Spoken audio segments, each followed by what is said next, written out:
অব্যবহৃত জমিতে কিভাবে আমরা ব্যবসা করে লাভবান হতে পারি সেই বিষয়ে আজকে আলোচনা। সম্মানিত দর্শক, প্রপার্টি চ্যানেলের প্রপার্টি ক্যাফেতে আমি রেজনুল ইসলাম আপনাদেরকে আমন্ত্রণ জানাচ্ছি। দর্শক, আমরা আজকে একটু অন্য দিকে চোখ ফেরাতে চাই। আমরা এটা আলোচনা করেছিলাম শুরুতেই যে আমরা প্রপার্টিতে ইনভেস্ট করব। প্রপার্টিতে ইনভেস্টের ক্ষেত্রে সেটা ল্যান্ড হতে পারে বা বিল্ডিংয়ে হতে পারে। তো আমরা দেখছি যে কিছু মানুষ এরকম আছে যে আপনার প্রচুর জমি আছে, টাকাও আছে, কিন্তু সেই জমিটাকে ব্যবহার করে যে একটা ভালো ব্যবসা শুরু করতে পারেন, আপনার লিভিং স্ট্যান্ডার্ডটা বাড়তে পারে, আপনি কিছু লোকের কর্মসংস্থান করতে পারেন। এইরকম একটা কনসেপ্টকে আমরা অনেক দিন ধরে ভাবছিলাম যে আপনাদের সাথে শেয়ার করব। তো সেটার একটা প্রথম পদক্ষেপ ওয়্যার হাউস ইনভেস্টমেন্ট। তো ওয়্যার হাউসটা কি? যেখানে আপনি আসলে প্রোডাক্ট স্টোর করবেন এবং সেখান থেকে আপনি কিছুদিন পরে কোনো পার্টি যে আপনার এই ওয়্যার হাউসে রেখেছে, অথবা আপনি যদি নিজেও বিজনেস করতে চান তাহলে আপনি এমন একটা প্রোডাক্টকে এখানে স্টোর করবেন যেটা আস্তে আস্তে মার্কেটে যাবে।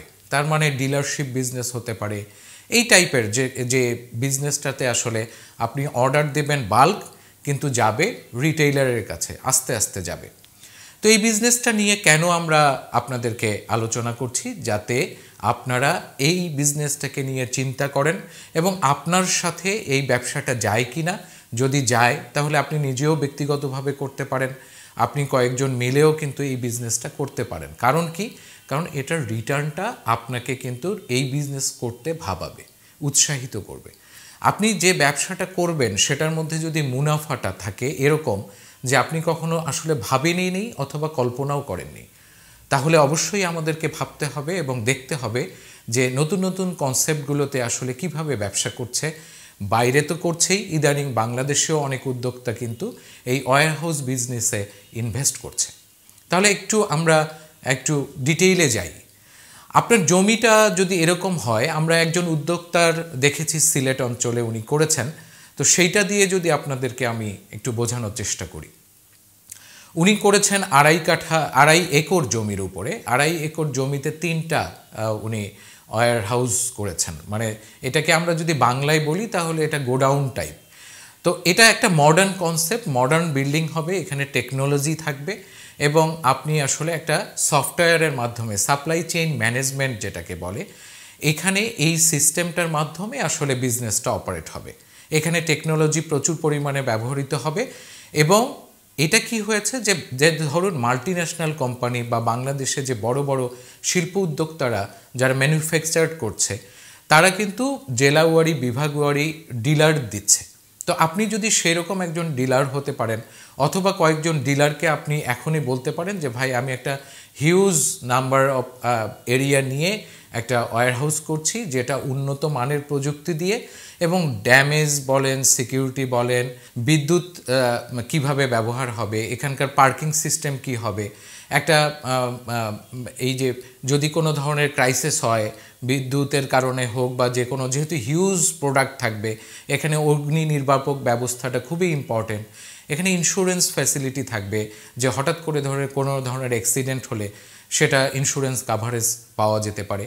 তো এটা কি হয় যে প্রথমেই আসলে এইরকম একটা সিস্টেমের মধ্যে এটা থাকবে যে এই যে শেডগুলো তৈরি হবে, এই শেডগুলো কিন্তু আপনার একটা ড্যামেজ প্রোডাক্টটার যে কোয়ালিটি, যে মান, যে টেম্পারেচার, সেইভাবেই কিন্তু এটা একজন আর্কিটেক্টকে দিয়ে আপনাকে করতে হবে। সো আপনাকে কিন্তু এটার পিছনে একটু হোমওয়ার্ক করতে হবে যে একজন এক্সপেরিয়েন্সড আর্কিটেক্ট যিনি জানেন যে ওয়্যার হাউস সিস্টেমটা কিভাবে চলে, তাকে দিয়ে কিন্তু আপনার এটা কিন্তু নর্মালি অনেক লম্বা হবে এবং এর হাইটটা বেশি থাকবে, কারণ এখানে প্রোডাক্টগুলো তো হ্যাঙ্গিং থাকবে।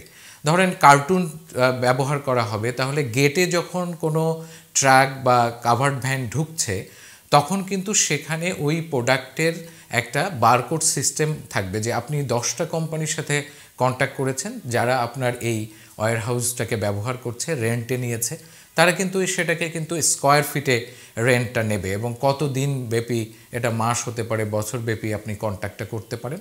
তাহলে তাদের প্রোডাক্টটা যখন আসবে এটা তো আপনি তখন শেড ওয়াইজ আপনি কোম্পানিকে ভাগ করে দিলেন এবং সেটা একটা প্যাকেজিং এরিয়া থাকতে হবে, যে প্রোডাক্টটা এখানে এসে প্যাকেজিং হবে। আপনার যে লোকগুলো এখানে এই প্রোডাক্টটাকে রিসিভ করবে তারা ওয়েল ড্রেসড হতে হবে, মানে শেড ওয়াইজ আপনি কিন্তু আপনার লেবারের ড্রেস আলাদা করে দিতে পারেন যাতে সহজেই বোঝা যায়। প্যাকেজিংয়ের ক্ষেত্রে একটা এরিয়া হতে পারে যে আপনি আসলে কার্টুন বা এই প্রোডাক্টটাকে কিভাবে লিফটিং হবে সেই প্রোডাক্টের সেই প্যাকেজের গায়ে আপনি বারকোড সিস্টেম করতে পারেন, আপনি চিপস লাগাতে পারেন যে এরিয়াতে এটা থাকবে স্টোর হবে আপনি যেন আপনার গেট থেকেই বা আপনার যে সাপ্লাই চেইন ম্যানেজার যিনি এটা ডিল করছেন টোটাল সিস্টেমটাকে তিনি যেন বসেই বুঝতে পারে যে আচ্ছা বাটা আমার 1 নম্বর শেডের কর্নারের এত নম্বর এরিয়ার মধ্যে তার প্রোডাক্ট রেখেছে। তাহলে এটা কি হবে যে আপনি কত স্কোয়ার ফিট মিলে তারা ভাড়া নিয়েছে, কিভাবে তারা সেটাকে ইন হচ্ছে আউট হচ্ছে টোটাল সিস্টেমটা কিন্তু আপনি বুঝতে পারবেন। সো লেবারদের থাকা, এই যে কাভার্ড ভ্যানগুলো ঢুকবে, কাভার্ড ভ্যান কোথায় পার্কিং হবে, মালটা কিভাবে আপনার স্টোরে ঢুকবে, লেবাররা তাদের রাতে একটা শেডের মধ্যে নিশ্চয়ই থাকবে, তাহলে তাদের জন্য আলাদা একটা এরিয়া করতে হবে। অগ্নি নির্বাপক ব্যবস্থা কীরকম হবে, তাহলে এমন হতে পারে যে পুরো এরিয়াটা ঘিরেই আপনি আসলে একটা লেক করলেন, সেই লেকের মধ্যে আপনার এক্সট্রা ইনকামের জন্য মাছ চাষও করা যেতে পারে, হঠাৎ কোনো ধরনের পানির প্রয়োজন হতে পারে, তাহলে আপনি সেখান থেকে এই সাপোর্টটা নিতে পারেন। তাহলে এরকম একটা মানে এনভায়রনমেন্ট ক্রিয়েট করতে হবে যে বিষয়গুলো আমরা যিনি উদ্যোক্তা হবেন আপনি আরও হয়তো ডিটেইল ইনফরমেশন নিতে পারবেন। তারপরে আপনার অফিস রুমটা কোথায় হবে, কাস্টমার এসে কোন পর্যন্ত ব্যবহার করতে পারবে, কত দূর যেতে পারবে, তারপরে সিকিউরিটি সিস্টেমটা এত বেশি মডার্ন হতে হবে যে আসলে একটা পর্যায় পর্যন্ত আপনার লোকজন ছাড়া আর কেউ যেতে পারছে না, এবং এই যে ভেহিকেল থাকতে হবে যেটা আসলে আপনার প্রোডাক্টটাকে ওই র্যাকের মধ্যে লিফটিং করবে। একটা মডার্ন কনসেপ্টকে যদি আপনি আপনার চিন্তার মধ্যে নিয়ে আসতে পারেন তাহলে হবে কি একটা হিউজ নাম্বার অফ কোম্পানি আপনার সাথে কন্ট্যাক্ট করবে এবং তারাও কিন্তু আসলে খুব স্বাচ্ছন্দ্যে আপনার সাথে কন্ট্যাক্ট করবে, কারণ তার প্রোডাক্টের মান। এবং এমনও হতে পারে আরেকটা এরিয়া আপনাকে করতে হবে যে ড্যামেজ হয়ে গেছে, আপনি তাদেরকে ইনফর্ম করলেন এবং ধরেন 30 দিনের একটা কোয়ালিটি কন্ট্রোল করার কথা, এটা ওরা সেল করতে পারেনি, 35 দিন পরে বা এতদিন পরে সেই প্রোডাক্টটা কিন্তু আপনি অন্য এরিয়াতে সরাই দিতে পারবেন, এরকমও আপনার ফেসিলিটি থাকতে হবে। আপনি শুরু করলে হবে কি ওই ইনভেস্টটাই আপনি আবার নতুন করে ধরেন আপনি 5টা শেড করবেন, আপনি সেখানে 2টো দিয়ে শুরু করেন, আস্তে আস্তে এই ইনকামটাকে দিয়ে আবার ফার্দার ইনকাম করতে থাকেন। একটা বিজনেস যখন আপনি দাঁড় করাবেন তখন দেখবেন যে আপনি একজন উদ্যোক্তা হিসেবেও সফলতা যেমন পাবেন, অন্যের জন্য অনুকরণীয় হবেন। তো বিজনেসের আমরা এই বিষয়গুলো এই কনসেপ্টগুলো কেন আলোচনা করছি, যে আমরা যখন দেখলাম যে সিলেট হবিগঞ্জে 2.5 একর জমির উপরে, যেটা আমি আমার বক্তব্য শুরু করার আগেই বলেছিলাম যে উনি 3টা শেড করেছেন এবং একদম সফটওয়্যার দিয়ে সাপ্লাই চেইন ম্যানেজমেন্ট বোঝে এরকম একজন ম্যানেজারকে ওখানে বসিয়ে, যার আসলে প্রোডাক্ট নলেজ ভালো, প্রোডাক্টটা কিভাবে ঢুকবে, প্রোডাক্টটা কিভাবে লিফটিং হবে, প্রোডাক্টটা কিভাবে বের হয়ে যাবে, টোটাল সিস্টেম বোঝার জন্য একজন এক্সপেরিয়েন্সড পারসনকে হায়ার করেছেন। এবং কোম্পানির প্রোডাক্ট হ্যান্ডেলিং করে যে কোম্পানির সাথে ডিল করেছেন তাদেরও একজন লোককে কিন্তু এখানে প্রতিনিধি হিসাবে রাখাটাই ভালো, তাহলে সে তার প্রোডাক্ট নলেজ সম্পর্কে জানবে এবং এই কোয়ালিটি এর গুণগত মানগুলো নিয়েও সে কিন্তু একটা ব্রিফ দিতে পারবে। এই যে বিজনেসটা আপনি করবেন এই বিজনেসে কোন কোন টাইপের লোকের ইনভলভমেন্ট হবে, এখানে কিন্তু এক্সপোর্ট ইম্পোর্ট একটা বিষয় থাকবে। সো এটা আপনাকে বুঝতে হবে বিজনেস শুরু করার আগে, এক্সপোর্ট ইম্পোর্ট, কাস্টমস, তারপরে হোলসেল যারা করবে তারাও আপনার এটা বিজনেসের সাথে এই কনসেপ্টের সাথে ইনভলভ হবে।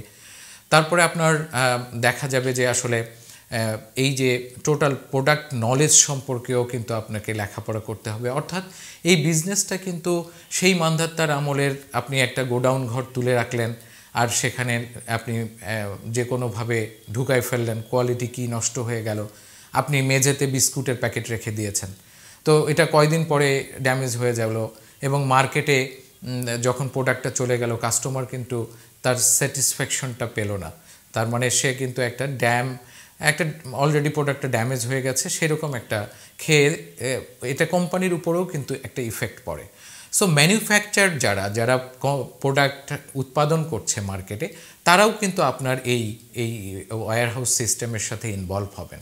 সো আমার মনে হয় যিনি উদ্যোগটা নিতে চান, এই বিজনেসটা করতে উৎসাহিত হবেন, আপনাকে কিন্তু সবার সাথে একটা কমিউনিকেশন করতে হবে এবং ভালো মানের একজন আর্কিটেক্টের সাথেও কিন্তু আপনার যোগাযোগ থাকতে হবে, যিনি এই সিস্টেমটা এই ডিজাইনটা এর আগেও করেছেন, যিনি বোঝেন টেম্পারেচার কন্ট্রোল কিভাবে হবে, এটার গুণগত মান কিভাবে মেনটেন হবে, এটা মেনটেন করার জন্য শেডগুলোকে কিভাবে সে ডিজাইন করবে এবং একটু উন্নত মানের একটু রুচিশীল ব্যবস্থাপনা যদি সেখানে থাকে, আপনি টাকাও ইনকাম করলেন, আপনার ওই যে পড়ে থাকা জমিটা যেটা দিয়ে আপনি আসলে বুঝতে পারছিলেন না যে আপনি কি করবেন সেটারও কিন্তু একটা প্রপার ইউজ হলো। আমার মনে হয় যে আমরা আজকে যে বিষয়টা আপনাদেরকে মাথায় দেওয়ার ব্যবস্থা করলাম, চিন্তা করার জন্য বললাম, এটার জন্য আপনার জমি থাকতে হবে, আপনার উদ্যোগ থাকতে হবে এবং আপনি শিক্ষিত এবং মননশীল যারা এই সমাজ ব্যবস্থাপনাকে পরিবর্তন করতে চায় এরকম একজন উদ্যোগী ব্যক্তি বা একটা সমষ্টিগতভাবে একটা গ্রুপ অফ পিপল যদি এটা 64টা জেলায় হতে পারে, আমাদের বিভাগগুলোতে হতে পারে এবং আপনি যে জায়গাটাকে চুজ করবেন যে এই জমিটাকে আমি ব্যবহার করতে চাই সেটার মধ্যে আপনার কমিউনিকেশনটা ভালো থাকতে হবে। রোডের পাশে হলে ভালো, আপনার সেই এলাকাটা থেকে আপনার বিভাগীয় শহর, থানা, জেলা এগুলোর কানেকশনটা কীরকম সব কিছু বিবেচনা করে আপনি এই উদ্যোগটা নিতে পারেন, যে উদ্যোগটাকে আপনার একজন সফল ব্যবসায়ী হিসেবে প্রতিষ্ঠিত করবে বলে আমরা আশা করি। ধন্যবাদ, ভালো থাকবেন।